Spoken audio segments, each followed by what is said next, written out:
দিয়েছে, বাস্তবে এই ভুল পথে আছে। অথচ সে করে কি করছে? কোরআন তেলাওয়াত করে। তার ইবাদত বন্দেগী এতটা দাগ পড়ে গেছে, মানুষ তাকে ধর্মের পরিচালক মনে করে নিয়েছে।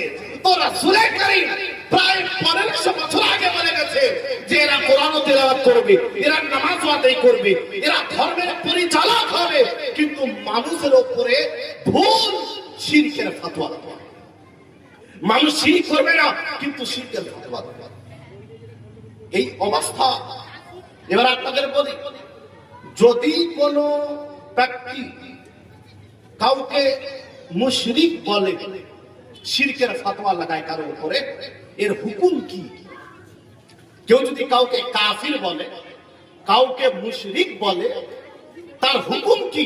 রাসূল করিম বলেন, সহিহ বুখারী 6004 নম্বর হাদিস। কত? 6004।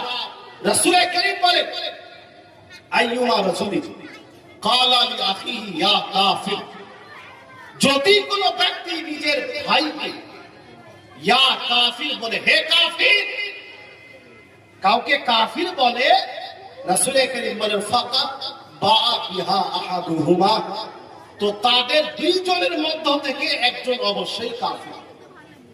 মানে যে ফতোয়া দিল শিরকের বা কুফরের, যার উপরে ফতোয়া দেওয়া হয়েছে কুফরের শিরকের, সে যদি কাফির না হয়, ওই কুফরি তার দিকে ঘুরে চলে আসবে, সে কাফির হয়ে যাবে।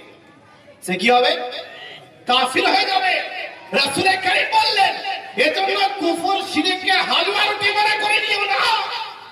যখন পারলে শিরকের ফতোয়া দিয়ে দিলে, যখন পারলে কুফরের ফতোয়া দিয়ে দিলে, রাসূল করিম বললেন, যদি কোনো ব্যক্তি কাউকে মুশরিক বলে দেয়, যদি কোনো ব্যক্তি কাউকে কাফির বলে দেয়, আর বাস্তবে সে মুশরিক না হয়, সে কাফির না হয়, তো যে ব্যক্তি কুফরের ফতোয়া লাগিয়েছে, শিরকের ফতোয়া লাগিয়েছে, সে নিজে কাফির হবে।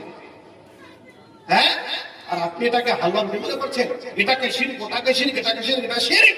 তো আমরা পরিচয় পেয়ে গেলাম তোমাদের, যে পরিচয় রাসূল করিম 1500 বছর আগে দিয়ে গিয়েছিলেন, যে এরা কথায় কথায় শিরকের ফতোয়া দিবে।